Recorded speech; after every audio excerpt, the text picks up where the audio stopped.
Good afternoon, class. Good afternoon, sir.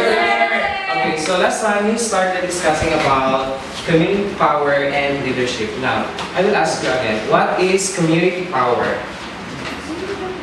What is community power? Yes, Jumber. Community power is the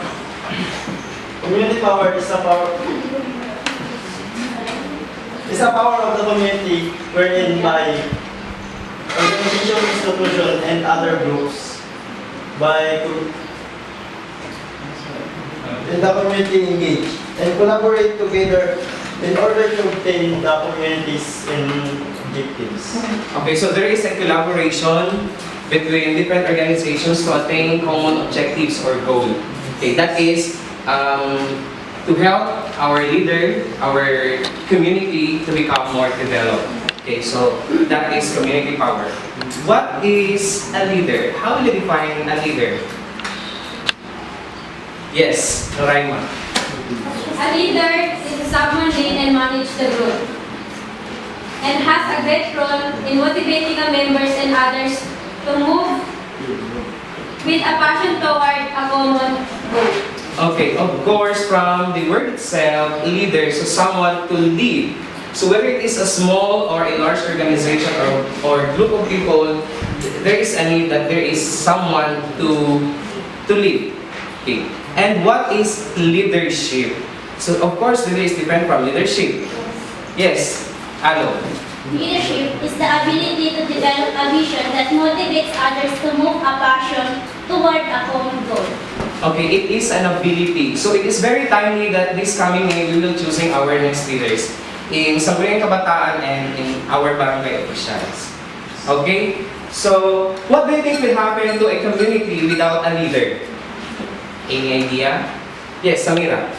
So, if there's no leader in a certain community, then that community can be a progressive one. Because there's no one who will lead the citizen to make that community better. Okay, so a community is not progressive without a leader because there is no one who will lead about the plans and programs that they want to implement for the development of that community. Okay, so last time I give you a topic for our activity for today, which is a debate. And that is very timely and you can relate to this because I know you are all users of social media. Yes. Social media websites play an important role in determining the qualities of a good leader. So you assigned already members of your different teams. So from the proposition side, please occupy the seats here in front. And from the opposition side, please occupy the seats here. Okay? And let's start our debate for this afternoon. May I call in our debate moderator, Jaina AP. Good afternoon, ladies and gentlemen, and welcome for today's debate. Social networks, which have almost become part of our daily lives, have established new communication structures and behaviors in society. Citizens and businesses have already extensively used social networks for years. People have discovered how the use of social networks can facilitate communication and the exchange and sharing of thoughts and ideas. At the same time, there are various issues surrounding such networks, including privacy, information leakage, blurred boundaries, and online addiction that must be addressed when discussing social networks. And so, the motion for today's debate is let us resolve that social media websites play an important role in determining the qualities of a good leader. Let me introduce to you the members of each team. On my right, for the proposition side, we have Rabia Alo, Noraima Baladek, and Samira Kamenza. And on my left side, for the opposition side, we have Jean Hainar, Cherik Badania, and Jestoni Islao. Our judges for today are Ma'am Agnes Jernita Tinanan, School Librarian, English teacher, ma'am. And Ma'am Aprema M. Balayanan, our English department head. And our facilitator, Sir Edward A. Casero. The criteria of this debate are organization 20%, consistency and relevance 20%, voice 20%, evidences 20%, effectiveness 20% for a total of 100%. I would now like to call upon Speaker of the proposition side, Rabia Alog, to open the debate. To our facilitator, judges, members of the opposition team, ladies and gentlemen, good afternoon. Today's motion is social media websites play an important role in determining the qualities of a good leader. Let me define first what media is. Media is a means of communications or communication tool like newspapers, magazines, TV, radio, and internet that reach or influence people widely. Media is a communication channel through which news, internet, education, data, or promotional messages are disseminated. Media includes every broadcasting and narrowcasting medium such as newspapers, magazines, TV, radio, billboards, direct mail, telephone, fax, and internet. As you may have already inferred, my team stand in firm affirmation of this topic, that we can determine the qualities of a good leader using social media websites. For social awareness, many social media platforms help in making online events, forums, posts. People are more enthusiastic to participate and encourage these events, forums, and posts. All these help in generating awareness, discussion, and sharing an opinion. Many social topics, issues have a very low spotlight on them. It is important that people should be aware of it. This awareness helps many NGOs to collect funds. Yes, if we use social media wisely, it will benefit our society. One point we want to bring up is something vital, communication, especially to be specific is non-verbal communication. According to our subject reference book, one of the factors affecting good leadership is communication. And non-verbal communication is low. That is, when you set examples that you would not ask for them to perform anything that you would not be able to do, which means it is about being a role model for a people, not just in words, but also in action. This can be proven and can be seen through their social media accounts. Thank you, Ms. Speaker. Now, may I call in the first speaker of the opposition side, Mr. Hainal. To our facilitator, judges, members of the opposition team, ladies and gentlemen, good afternoon. Ladies and gentlemen, the statement given is about the use of social media.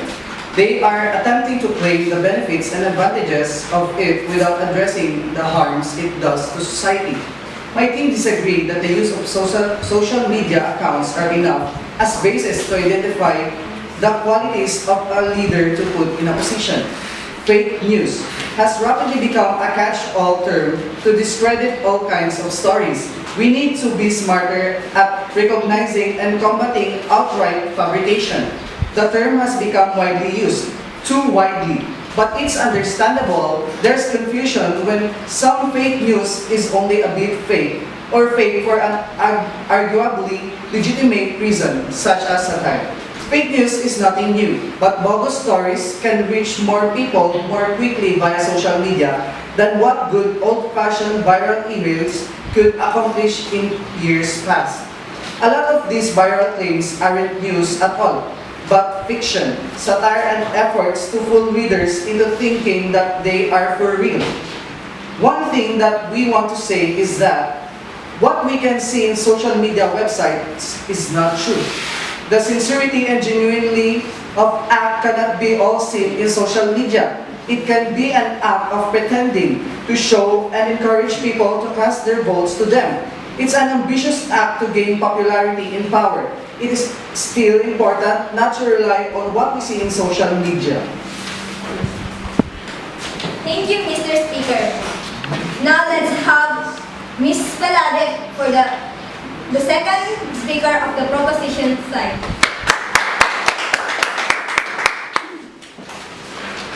Ladies and gentlemen, good afternoon. Social media has grown tremendously in the last few years.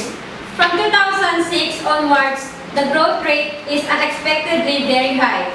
Especially Facebook and Twitter have grown much faster and captured millions of users in just a few years.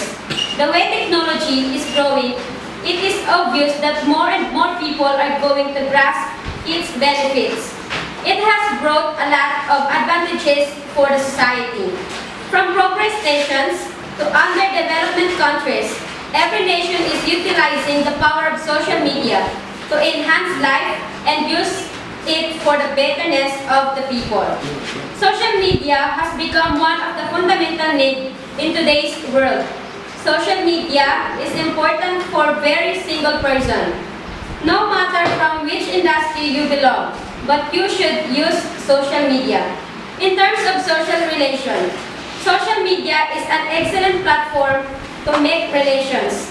You can meet new people, connect with friends and family, form group of people with same interests.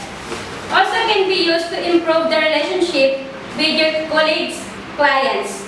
This helps in building brand loyalty and trust.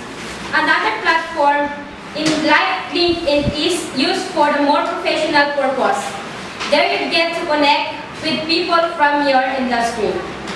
According to Mary Ann L. Wymore, Greensfelder, Hemker and Gale, Facebook claims more than 950 million users currently, 46% of whom are aged 45 or older. And Twitter has grown to more than 140 million monthly users, 58% of whom are aged 35 or older. These are just two among the many social media websites that we use today. The data shows that social media caters a wide range of its audience. It is a great avenue to connect with people in the community. Using social media, one can show his or her advocacy and works through it. We can determine the authenticity of one's act through the comments and reactions of people. Through this, we can prove and identify if he or she is a good one to follow and to be chosen as our next leader. And so, social media websites are also important to identify the qualities of a good leader to vote. Thank you. And now, let's have the second speaker of the opposition side, Mr. Bedania.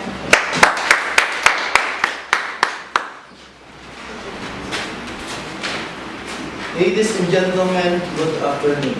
I don't believe with what are being posted online are authentic. That is, it is not sure if the person you are looking up to as a role model is the one who is using that social media account. Especially if it is just a Facebook page or group page. It can be manipulated by somebody to elevate the name of the person. The using of social media has so many disadvantages that can be put somebody else in jeopardy. Hacking, personal data and privacy can easily be hacked and shared on the internet, which can make financial losses and loss to personal life. Similarly, identity theft is another issue that can give financial losses to anyone by hacking their personal accounts.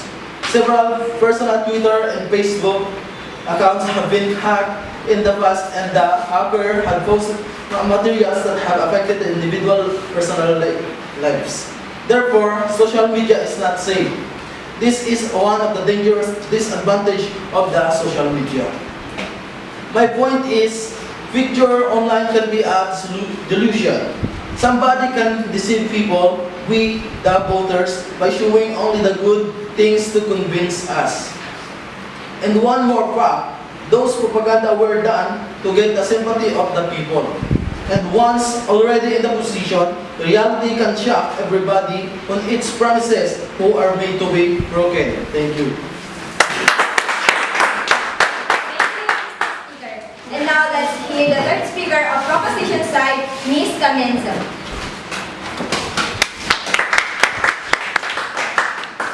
Good afternoon, ladies and gentlemen. Throughout the course of this debate, We have proven and demonstrated that social media accounts play an important role to get connected and know each other identity and platforms. It is easier for us voters to scrutinize and decide if we allow ourselves and be hypnotized from their sweet words and smiles.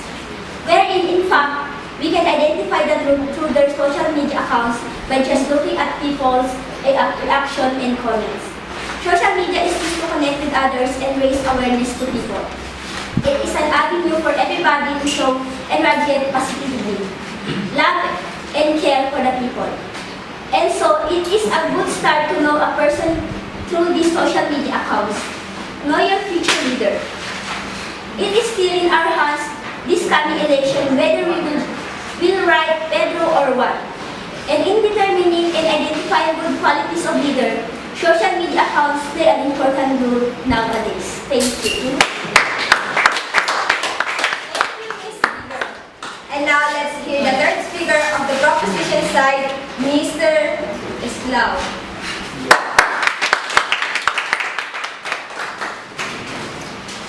Ladies and gentlemen, good afternoon. We would like to state the final time that not all the social media are true. It's timely that the spread of fake news is very common in social media websites. It is very important to know our running candidates. Personally, I don't just rely on what I've seen in the internet. Hacking identity if true just of two among a few mentions and disadvantage that might happen in social media. We cannot see authenticity and sincerity once it up if only rely on what are the posted online. Even the comments posted, social media posts are not sincere. Attend rally campaigns, listen to the different plans and programs, scrutinize and choose the leader. We firmly stand that social media is not necessarily identifying the qualities of a good leader. Thank you. Thank you very much, debaters. At this point of time, let's have Mr. Edward Casero for his final feedback. Okay, thank you to our very good moderator and to our debaters. Congratulations. So let's give a clap to ourselves. Well done. Okay. It is good to note that both sides express their ideas about the topic. It is good to note from the proposition side that they emphasize the use of social media because it is now very common to all of us. And on the other side, the opposition, they emphasize also the disadvantage that we can get only if we rely on social media, such as identity theft, hacking, and fake news, which is very rampant nowadays. Okay, so after this debate, what important is, I can see in you that you are aware in choosing your leaders. So whether you rely on social media or you personally attend general campaigns and rallies, choosing a leader is just like using a social media. In social media, we need to think before you click, and in choosing our leaders, you need to think before you vote. Okay, so this coming election, this coming May, so you need to vote wisely for our next leaders. And for sure, maybe later on, some of you will be our leaders also. So once again, congratulations for Okay, so this time, let us hear some feedback from our judges. First, we have Ma'am Agrema Balayanan, our English department.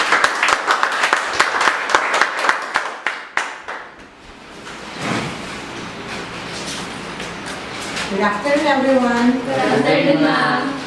I can't help but agree with Sir Edward Casero that you really have a good moderator. Congratulations indeed. And learners, congratulations also for having such a good teacher, who really contextualized this activity with a timely topic. Of course, barangay election and SK election is upcoming. Thus, your motion is on the selection of good leaders. So both of you expressed the pros and cons of relying only on social media. Because if you would read on this, social media websites play an important role in determining the qualities of a good leader. Determining the qualities of a good leader. Therefore, the social media would mold our minds that this one is a good leader. This one is a good leader because of the posts that they are putting there. And mind you, social media is also a media. 10 years ago, when I was teaching media literacy, we are talking only about written media, which is the newspapers, magazines. We have the audio. And what is that audio media? The radio. How about audiovisual? The television. Now, we already have this social media. That this social media reaches almost everybody in the community. No? Whether there is a blackout or not, unlike in the television. Therefore, it really plays important role in our lives. Whether in choosing brands of our shampoo, soap, or the crucial one, choosing our own leaders. So, from the proposition, they said that they can validate whether it is fake or not based on the comments. But mind you, if the candidates really has an amount to spend, all of those can be what? Can be worked out. So it's true also that you can verify, but on the opposition, on the negative side, they said that although they believe social media is important nowadays, but it is also important to be vigilant, no? To weigh things out. Am I reading the correct one? Or this is just a propaganda?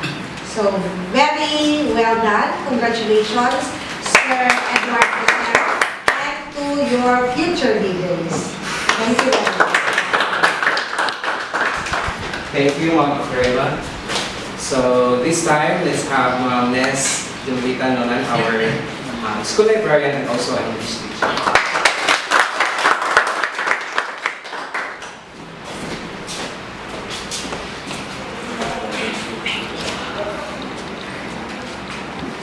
Good afternoon, everyone. Once more, congratulations to the speakers who are all best in your own rights. Some applause, no? Applause to you since